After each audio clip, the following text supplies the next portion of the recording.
Well, Justin, welcome to the week that was. Just a quick catch-up about the recent 17 Worlds Championships held in Dubai. Yep. And I know a bit of background, a bit of a Victorian flavour with yourself. Jamie, the Geelong Seagull men's coach for the last 5 years, and Mark Watkins, an ex-Nunawading player, yep, coach, and he even coached a few Metro state teams, so it's a good thing. Before we go any further, I had spoken to Mark recently, and he just asked me to pass on this as a thing that from Mark he'd say he's very proud and pleased with the team's results and effort in the World Championship. The success was a combination of great culture of the group and the staff and the athletes that played their roles. The team showed great passion for their country, and to come back in the semi-final from 20 points down was one of his best wins in the 30 years he's coached. He'd like to thank the team for such a great experience and Basketball Australia for the support in helping the team win the silver medal.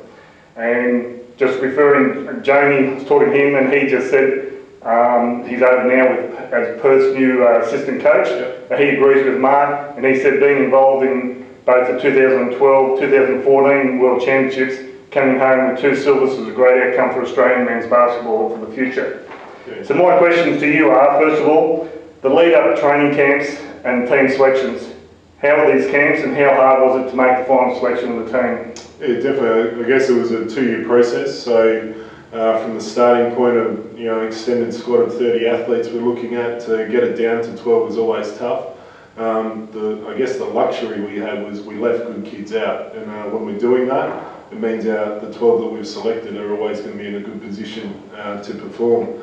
We're really fortunate with the China tour for us in that was our best kind of evolution of the group. We got to sort of making a big gel together as a team. Yeah, definitely. Like living together for 2.5 weeks always helps that. But also the competition we played. We got to play the European style, the Asian style, and the US style. Yes. So we got to learn a lot about the athletes we were going to eventually take away at Worlds, which really put us in good shape for when we got into our round games. And especially with our pre-Worlds tour, getting to play Canada and France prior to the World Championship, gave us a real good feel for where we were, how we had to approach things.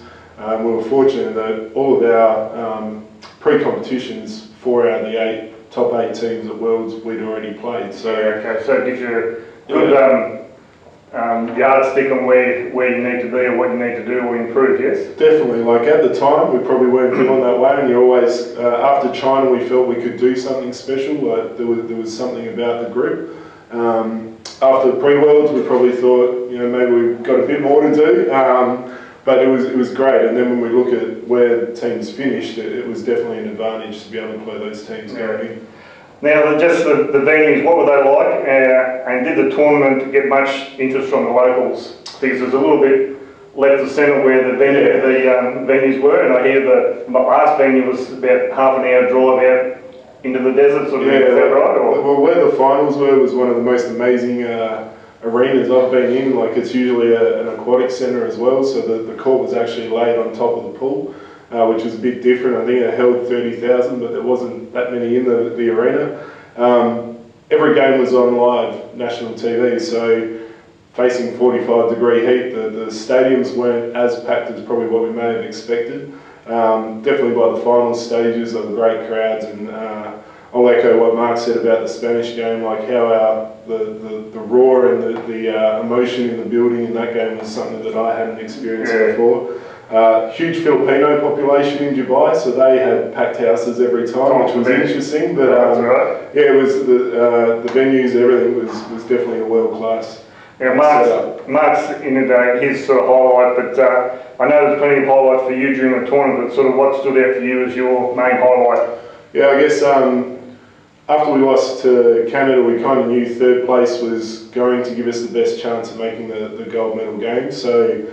Just the resolve in the group and the boys' mentality from that moment that if we got Greece, we were in good shape to get to where we wanted to. So the Greece game was a huge moment for us in the tournament. I think it was the moment where the group really turned the corner and truly believed we could do something. Yeah. So that to me, pre-game of that game, you kind of just had the feeling that nothing was going to stop us that day. And then the Spain game's the game that still think about it, get kind of chills on how we were able to pull it out.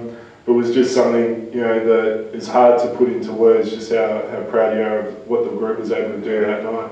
Now, basketball is a team effort, but DJ and Isaac's making the All-Star 5 for the tournament, as well as the roles of Captain Tommy Wilson and Vice Captain Matt Owies were great. Yep.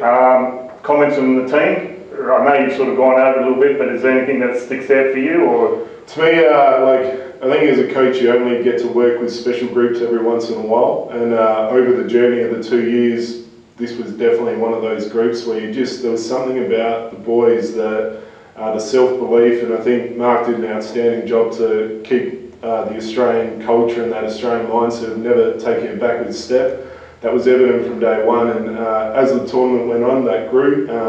You know, Tommy Wilson, his pull-up jumper against Greece sticks out as a turning point for his tournament as well. Like, he really, from that moment forward, just really carried us, I felt. That pull-up jump, we could go back to 2013 at the Nationals up in Queensland, and we probably showed the same thing. I think that's his favourite shot, isn't it? Yeah, like, he was great, and from a leadership point, he was outstanding. I guess the Victorian flair in the group, everyone played their role to how we wanted, and total buy-in from the group as well, which was outstanding, from Trent McMullen, who knew that his opportunities were going to be limited, but every time he came in, he contributed. Abby Akintola the same, Jack White, Matt Owies, Tom, DJ, like, all gave us something big. I know at the National Championships there's always that interstate rivalry sort of, but I think that's all just washed away, and it's just we're here for it, we're one, and that goes from when we put the green and gold on. Definitely, right? Like, proud Australian group, there's no doubt about that. Didn't matter where we were from,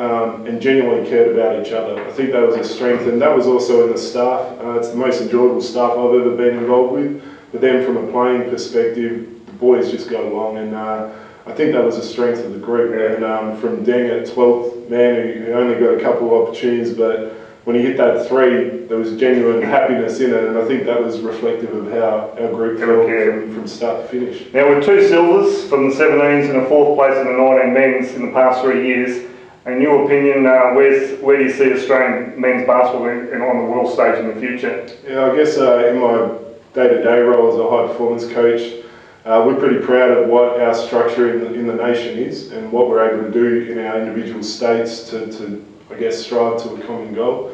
And I think that result kind of reflects what's been done in the backyards on a daily basis. Mark's the NIT head coach for New South Wales, so obviously everyone's on the same page. And yeah, definitely. And I mean, I've been fortunate to work with Mark a few times, and we kind of view things very similar in that regard.